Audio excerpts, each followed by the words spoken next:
प्रसारित की जा रही है। विद्यालय प्राध्यापक यानी स्कूल लेक्चरर की जो भर्ती आने वाली है, ये पद के लिए परीक्षा की स्कीम और पाठ्य विवरण के अधीन क्रम संख्या 6 में, यानी जो 2021 के रूल थे उनमें क्रम संख्या 6 में का पूरा पाठ्यक्रम दिया गया है। प्रश्न पत्र फैस्ट सामान्य अध्ययन की मद संख्या 5 में विद्यमान अभिव्यक्ति शैक्षिक प्रबंधन के स्थान पर अभिव्यक्ति शैक्षिक मनोविज्ञान शैक्षिक प्रबंधन प्रतिस्थापित किया जाएगा। फर्स्ट पेपर 150 नंबर का होता है स्कूल व्याख्याता में। उस 150 नंबर में जो 5वां पार्ट था वो था स्कूल मैनेजमेंट का।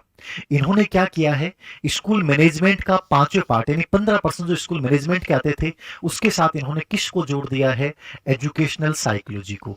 विशेष बात समझिएगा, मैं जिस बात की तरफ आपका ध्यान आकर्षित कर रहा हूं, केवल शैक्षिक मनोविज्ञान को उठा के जोड़ा है, सिर्फ शैक्षिक मनोविज्ञान।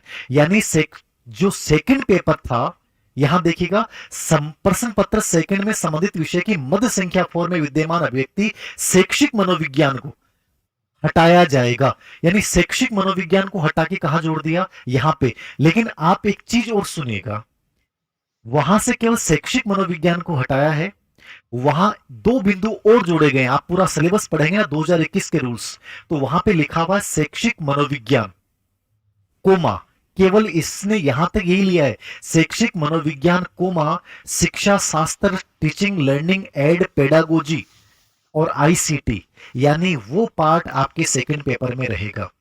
सुनिएगा, फिर मैं कह रहा हूं, एक एक चीज सुनिएगा कि क्या कह रहा हूं, इसकी भाषा समझिएगा और फिर आप उसका सिलेबस जो विशेष शिक्षा डाला गया उससे कंपेयर कर लेना। यानी केवल शैक्षिक मनोविज्ञान, जो आपका एजुकेशनल साइकोलॉजी के जो प्रश्न आते हैं सेकंड पेपर में, कितने प्रश्न आते थे, एजुकेशनल साइकोलॉजी के 3 यूनिट हैं, 3 पार्ट में डिवाइड किया गया एजुकेशनल साइकोलॉजी के सिलेबस को, शैक्षिक मनोविज्ञान, शिक्षा शास्त्र और आईसीटी। वहां से शिक्षा मनोविज्ञान को जो है वो कहां जोड़ दिया है, फर्स्ट पेपर में जोड़ दिया है। मतलब फर्स्ट पेपर के सिलेबस को इन्होंने बड़ा लेहंदी बना दिया है। प्लस फर्स्ट पेपर में आपको 40% लाने होंगे, फर्स्ट ग्रेड में सेकंड पेपर में भी 40%, यानी कांग्रेस वाले उस रूल को सेम रखा है इन्होंने। ग्रेड फर्स्ट की बात कर रहा हूं, फर्स्ट पेपर में भी 40% नंबर है, सेकंड पेपर में भी 40% नंबर है। केवल रिजर्व्ड कैटेगरियां एसटी और एससी को 5% की छूट दी गई है, यानी वो 35% नंबर भी दोनों पेपरों में अलग अलग लाते हैं तो स्कूल व्याख्याता में उनका चयन हो जाएगा।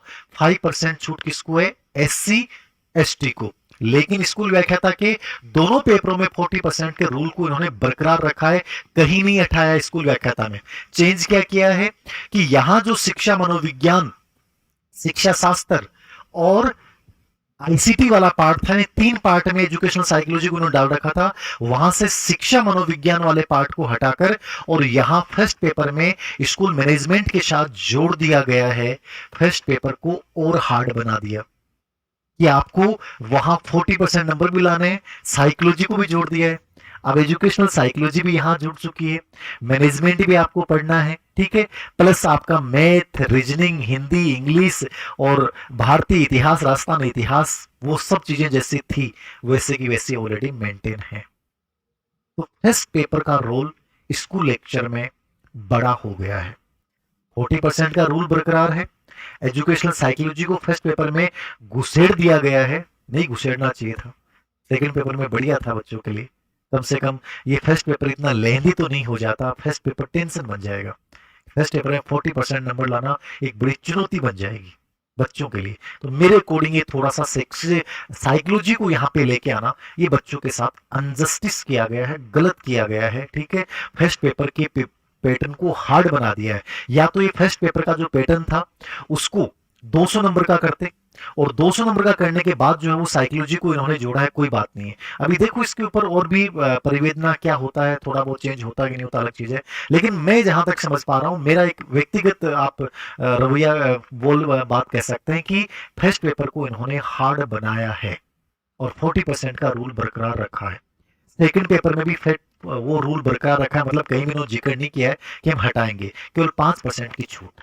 ओके, अंक भार क्या रहेगा इसके लिए, जो संबंधित संस्था जैसे आरपीसी आयोग, तो आरपीसी इसका डिटेल सिलेबस तो ऑलरेडी जो था वही है, अब शैक्षिक मनोविज्ञान का जो अंग पार्ट है वो इसमें जुड़ गया, तो साइकोलॉजी के जो टॉपिक होते थे प्रॉपर साइकोलॉजी के, वो फर्स्ट पेपर में आ जाएंगे। और जो आपका पेडागोजी और आईसीटी के जो टॉपिक हैं, जो सर इन्होंने विशेष शिक्षा का सिलेबस डाला है, वो आपके सेकंड पेपर में रहेंगे। ठीक है ना, वो 10% मान के चले आप कि वो वहां पे आपके सेकंड पेपर में रहेंगे, क्योंकि आप इसको पूरे पेपर को देखो समझ जाएगा। ओनली शैक्षिक मनोविज्ञान उठाया है, आगे वाले 2 बिंदु हैं उन्होंने छोड़ दिए हैं। तो शैक्षिक मनोविज्ञान केवल इतना उठा के और यहां जोड़ा है, बाकी पार्ट जो है वो सेकंड पेपर में आपका रहेगा, आईसीटी और पेडागोजी वाला। फिर देखना वरिष्ठ अध्यापक